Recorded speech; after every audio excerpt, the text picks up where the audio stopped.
our lack of faith in Marvel's ability to recover is kind of like goes in line with their current struggles. And about those current struggles, we learned some numbers of how successful Quantumania has been, but something else associated with Quantumania is, of course, Jonathan Majors.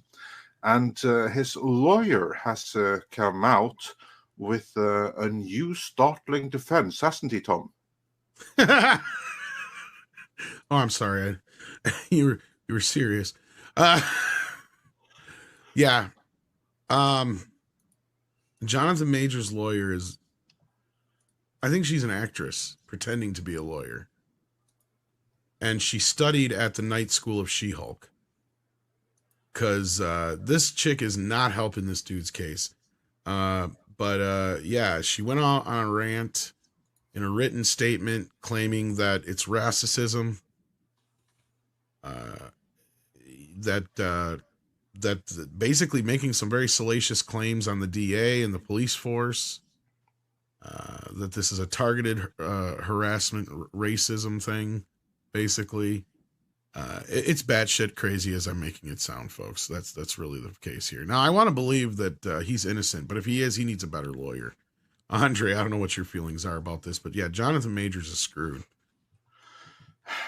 That's kind of like what I'm getting to it, because Tom, you basically summed it up here. Now we do have a story here from Bounding into Comics, so we have a headline to go with it. If you want to bring that up on screen, Tom, as we talk about it, but the gist of it is essentially, as you said, that the new defense from Jonathan Majors' lawyer is that everyone and everything is a Rossicist, because this should not be a thing. And that's the defense. Conspiracy theories all over the place. Yeah. It's all about the racial bias that permeates the criminal justice system. And for those wondering, what happened with his girlfriend that was supposed to recant her? No, she didn't recant anything. Oh, interesting. She released those messages that basically were supposed to clear him, but really what they did was they read like, I'm sorry, I made you put me in the hospital. And then a number of other accusers have come forward since, which we haven't their stories in the media, but the complete DA, silence as far as support outside of his lawyer too. But the DA, they are well aware of them, and more outlets I see now are talking about the recasting of Kang, which to me only confirms your scoop of several weeks ago, Tom, that he already has been recast. They're just waiting to let the other shoe drop. Interesting. I fucking knew it! Oh!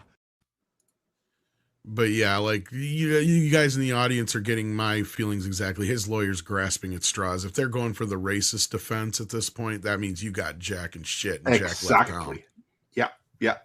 If that's their defense, the better one yet is she claims they have a new video that exonerates him even more than all the other videos they didn't release. Oh, even more. Was it shot on the volume? I don't know, Script, but they refuse to release it because this is getting to sound like a movie plot, because they're afraid the DA is going to work with the chick and have her change her story. Now, that doesn't sure sound like she's recanted her story now, does it, Andre? No, this bitch is all over the fucking place. She's out of order. The whole court's out of order. There's a little Al Pacino for Paul.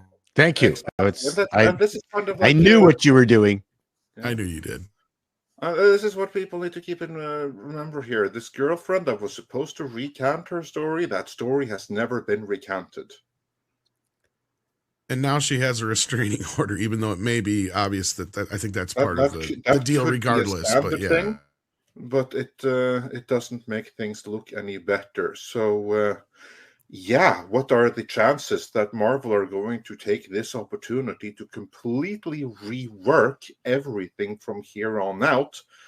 Because they don't need an Avengers to Kang dynasty after this. I mean, I'd say they need to just change Loki to the point where all the Kangs are killed off and replaced by other Kangs that look different.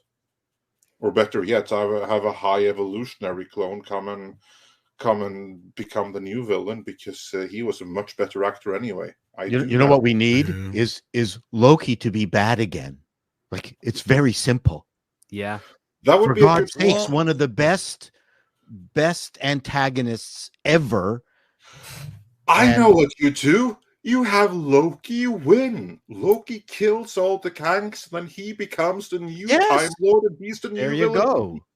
That's how you save everything again. And that's what disappointed me about the whole Loki series to begin with, is like, okay, so now you have Loki back before he was good. Yeah. So great. We got Loki as a villain again. You know, kind of going off the whole idea that, you know, you have Loki A and B, you've got Gamora A and B, same kind of thing here. They're still technically from the same timeline, but they have two different jump off points, meaning they didn't have the same experiences. But as some people joked, as I had to argue with the whole thing with Gamora being there or not in the new film, it's like, yeah, you got to give them that arc. You got to give them both that time to realize both sides of their situation. With Loki, all it took was him just seeing a video, and he was just like he was after everything else was before. So I couldn't argue with people when they're like, why didn't they just show Gamora a video? That seemed to work for Loki. And also remember what Loki's arc was in the Loki series. We know this because Michael Waldron, the incompetent numbnuts who wrote it, the Rick and Morty guy, he came out and he told us. The arc of Loki over the course of Loki season 1 was to go from being told by others how mean he is, to learn himself that he is mean, and to question why, so that he can do better. That was his arc. That was the whole purpose. Which is bullshit, because you would have had Loki at the moment where he was at his most pissed, lowest, and he probably, like, that's what I was saying, like, that's the beauty of it, and Script knows exactly what I'm getting at, is you basically got your character reset to where he was in the Avengers now, but you got a different step-off point, and not only that, he just got his hands on the Tesseract. So that was my point the other day when I was talking about Endgame. It's like that was a screw up in the timeline. The whole thing with when Nebula kills herself is kind of a fuck up. They kill the younger version of Thanos as well. So like those three things are fucked up, and they don't even really address them. And Loki just kind of blows over it all. But this is why I believe the story when James Gunn said he was the one who came up with basically the Infinity Stone saga in 90 minutes. Yeah, obviously. They had no fucking plan coming out of the Avengers. That's what that tells me. Yeah. It's like, are you fucking kidding me? That's exactly right. However, and that's how the Infinity Stones turn into fucking paperweights, kids. Yeah. Well, that's also a product of escalation as well, right? If the Infinity Stones are the be all and end all with regards to the universe, where do you go from there? That's your problem. And that the truth in regards to Marvel is that they're not. They're very, very powerful, but there's always going to be something more powerful out there eventually. And if it's less powerful and you unite the Avengers against it, it's not going to seem as great of stakes. And because Marvel movies don't go back to the streets in between them, you always have to go bigger and bigger. And so what better way to convey that than be like, oh, you think the Infinity Stones were something? No. This guy who can control every single timeline. He's who you got to watch out for. He's got. There's other ways of doing that, those scripts. Sorry. Go ahead. Yeah, Paul. He's got the Infinity hors d'oeuvres. Yeah.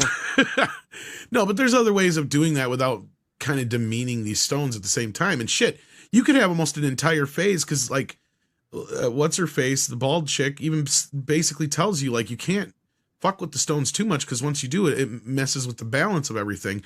So basically, that's what the Avengers' job is at that point, is to try to secure the stones and make sure they stay, secure and don't get in the wrong hands. I mean, that's basically that's a story that would go on forever, and it would actually be worse. But then that's where you kind of concentrate on other stories aside from that. But I think you're just lingering on the fact that you're bought into the entire idea that nothing can supersede the Infinity Stones, and that's actually the way they presented them to me, unfortunately, script. And that's where Endgame is amply titled. It's like, once you get to that point, you're 100% right. Like, you've showed us the one thing that can twist time, space, and everything in between. Yeah, but I look at it more like this way, where, you know, a guy like Genghis Khan took over the world with the bow and arrow, and then all of a sudden some guy with a 6-shooter gun comes in and just wipes the floor with him and says, yeah, your bow and arrow is nothing compared to my machine gun. Or yeah, well, then that's where you bring in Galactus. See?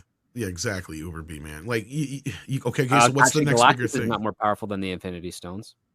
Well, and I say that is where you go a completely different direction to avoid the whole inflation of power to just make things super duper more powerful. That's what Instead, I'm getting at. You give that story a rest and you go street level. You take a phase where you follow Daredevil and the Punisher, and then gradually you go cosmic again with something completely different, who is still a threat to the people that you care about. So you have personal stakes because you're invested in their story without the whole universe, time, and the multiverse and everything being at risk.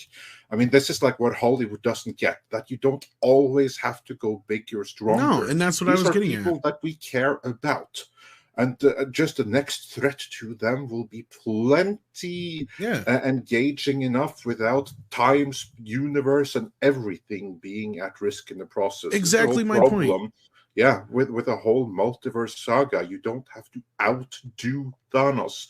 You do something completely different that the audience are still engaged with, and then you do another cosmic thing later that still doesn't have to be as bad as Thanos. It just has to be stakes for the characters we're invested in. I don't know why this is such a hard concept for Marvel to grasp. It's not just Marvel, and don't take this the wrong way, script, but this is a problem with writers in general. They always think they have to outdo the last thing. This is why we got a fucking planet in The Force Awakens. Right?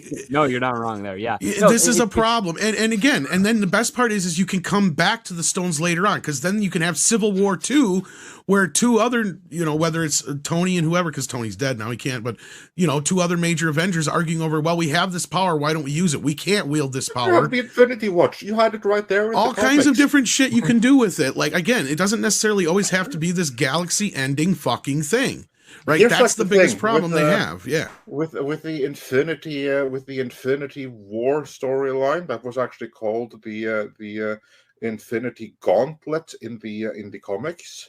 It was followed by Infinity Watch, then Infinity War, and everything like that. And here's like the thing: after the story with Thanos and everything, that's when it got really good.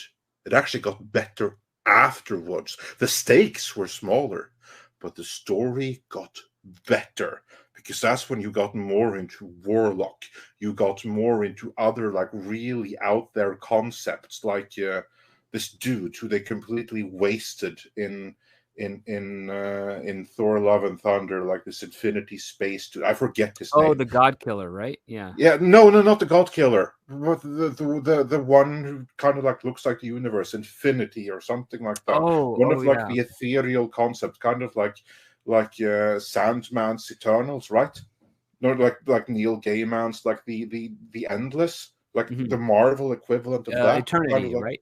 Yeah. Yes, thank you. Thank you, script. Eternity. You got into those things. And thank you, Thunderduck. You're exactly right.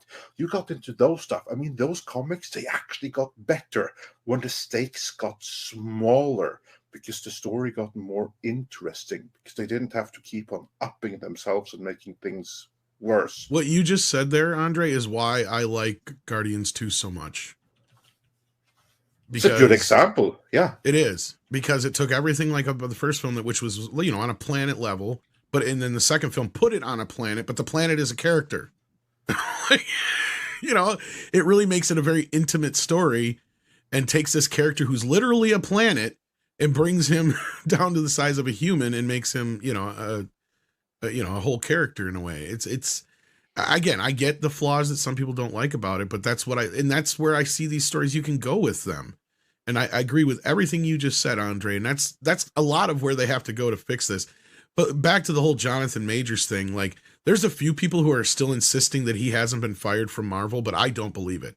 At this point, I do not believe it. The moment because that's what we've said before, and I'll stand on that until somebody tells me something officially otherwise, because there's no way his agency would have dropped him had he still had the Marvel gig. Nope. Plain and simple. No way in hell. I agree with you, Tom. This dude is done. He's toast. He's not returning to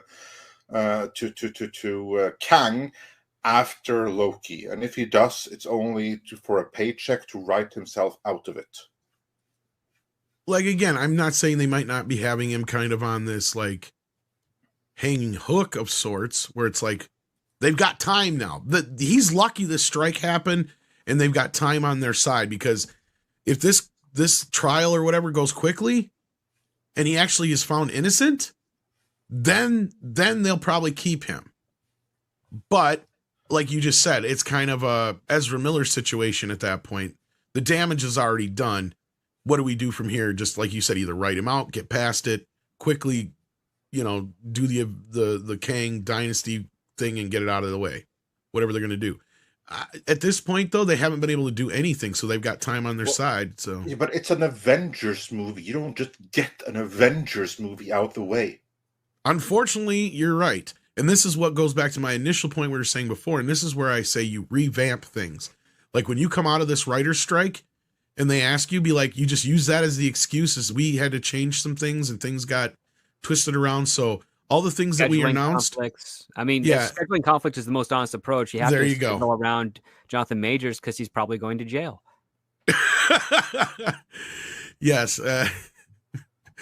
There's that too. Exactly. Script's right. You got a million excuses you can use as to why Avengers, the Kang Dynasty is now Avengers something else. Yeah. Get me to write Kang Dynasty. I'll actually make Kang the most threatening Marvel villain you've ever seen before. I was just about to say that. You know how you fix that? You have script write it, and you have Tom, myself, and Chato come in to consult, and just to keep like script a little bit in check. then oh no, I'll tell you exactly what the premise is. You take the Edge of Tomorrow, and you give that power to Kang, essentially. And you just paint me orange and I'll play the thing. And good luck having the Avengers try to stop him, because he can just go back and redo it again and again and again. And it's up to the wits and guile of the Avengers to try and figure out a way to prevent him from being able to go back in time and get one up on him again and again, because that's his power, essentially. And he's power that he's never really fully explored in the comics, because Kang always had this great potential, but he was never utilized effectively. Well, that's what they said to his parents on his report card. No, I think they're just going to recast him, to be honest with you. Yeah. That's what'll end up happening. No, they got to make Loki the bad guy for the next round. That would be they're awesome. Not going to, not as it is right now. No, especially now that they know the ladies love him too much. That's another reason why they've had to keep him good. They have to make him a milksop. Yep. Yeah, but speaking of Loki and everything, we have another Marvel story coming out, and it does relate to Kang the Conqueror, because or Conqueror. That's ridiculous. There's no such thing. But anyway, because he was one of the main selling points in the movie that was supposed to end Phase 4, but that ended up being the start of Phase 5. Namely, Ant-Man and the Wasp Quantumania. You know, this massive, massive hit. They told us so when it came out. But now we have a report coming from the numbers here, further disseminated by our good friends at Bounding Into Comics, that Quantumania lost Marvel $125 million. So it's not like almost 100, it's worse. It's 125 million, making this one of the biggest flops of all time. Mr. Chato, are you surprised, or are you impressed? I mean, what's your thought on this? Is Phase 5 off to a strong start with this? Mr. Chato may have left the building. So in the meanwhile, script. He's on a call. Are you surprised? No, I mean, what do you expect when you have the returning head of Disney tell your director and production company to make the movie funnier, and you've got 60 days to do it? And then they rush it all in, and then they put it out in February, and it looked poor, and the script itself and story did not feel coherent properly. And one thing that's kind of telling is that we haven't heard a peep out of the director. He's not defended it. He's not made any commentary anywhere. And he's just kind of gone dark. And I don't blame him, because when you have this type of loss and when you have that type of lead up to its premiere, basically saying, get back to work and do these things that the new boss wants, who's the same as the old boss, literally. I don't think you want to have to say anything, because you might do more damage than bandaging up a flop like this. Indeed. And just to add some context to that, remember we reported earlier, and Script Doctor had also heard this before we reported it, that apparently the director, Peyton Reed, had a more serious movie, and he was asked when Bob Iger came back, make it funnier, make it more Marvel-like. That's what the reshoots were about, which we covered in a video at the time. If you just scroll back for our recent videos, you'll find it from a few months ago. So that's the gist of that story. And obviously the money that they spent on those reshoots were not what you'd call money well spent. No, definitely burned, and then some. Indeed. So, Tom, are you surprised by... I'm surprised it ain't more. To be honest with you, I think it's more than that. Well, I mean, considering it has the plus there at the end. Here's the thing, though, because, they say 125 million plus. This comes from the numbers. And we now have had indications, because we've seen what the numbers has reported before. James Gunn has been a little bit more loose-lipped with actual costs.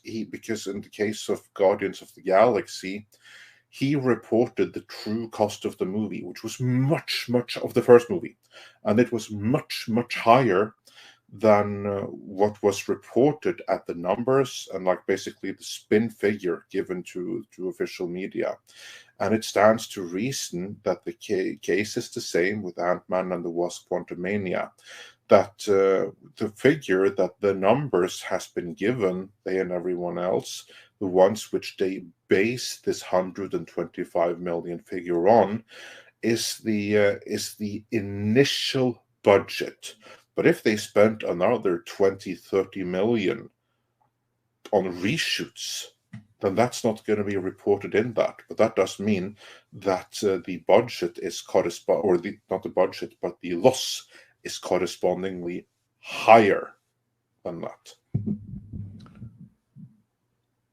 I think that this movie could easily have cost them 150 million, a pure loss of 150 million. And what that means is that when you look at Phase 4 as a whole, which this isn't part of, Phase 4 lost Disney money. And between this and Guardians of the Galaxy, which doesn't deserve to be a flop or underperformer, but indications are it's going to be, that means that between those two movies, Marvel is probably going to be like $250 million in the red for Phase 5 already. And coming next is the Marvels. Now, I didn't read this article, and I didn't read into how they factored all this in. I got to ask real quick. Now, are they figuring in the money that Disney paid itself for the streaming rights to this?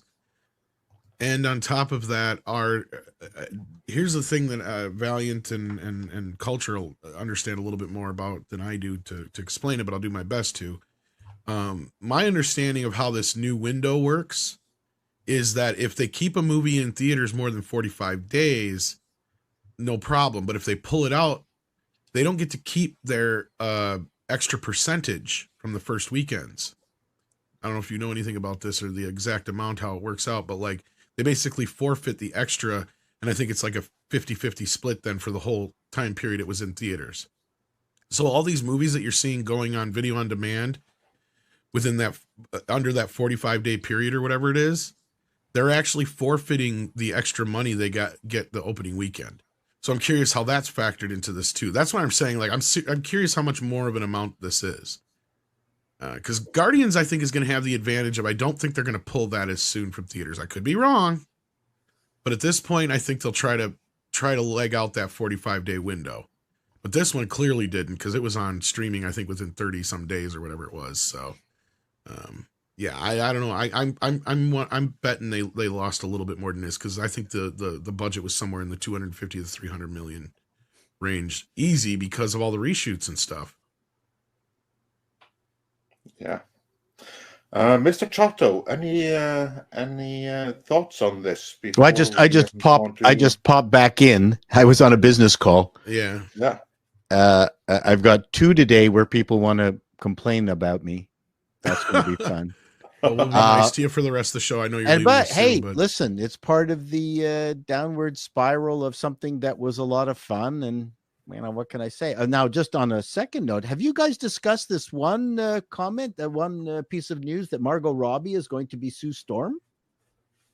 That's been a rumor going around for a bit. I don't know how accurate that is, but I can see that. But that then shows me they're going to squeeze that age gap again between Sue and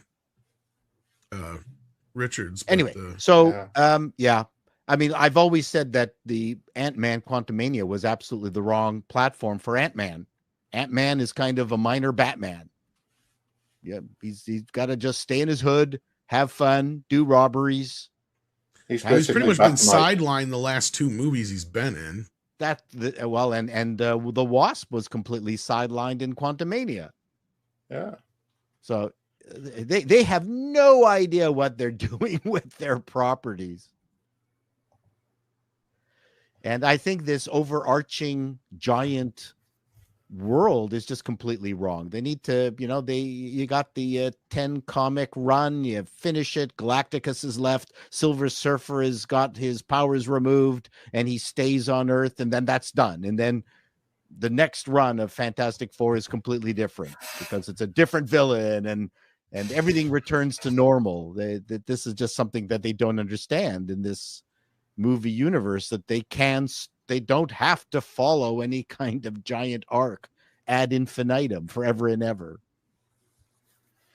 I just have to make things good, and sadly that's the one thing they've been failing at. Yeah, exactly. This clip was taken from Midnight's Edge in the Morning, which streams live every Monday, Wednesday and Friday at 9 AM Pacific Time on the Midnight's Edge main channel. There, you can send in your live questions and comments before clips and full stream replays are uploaded to Midnight's Edge live archives. We are also on Twitter, Rumble, Odyssey and Facebook, so smash that like, help share, subscribe and join us.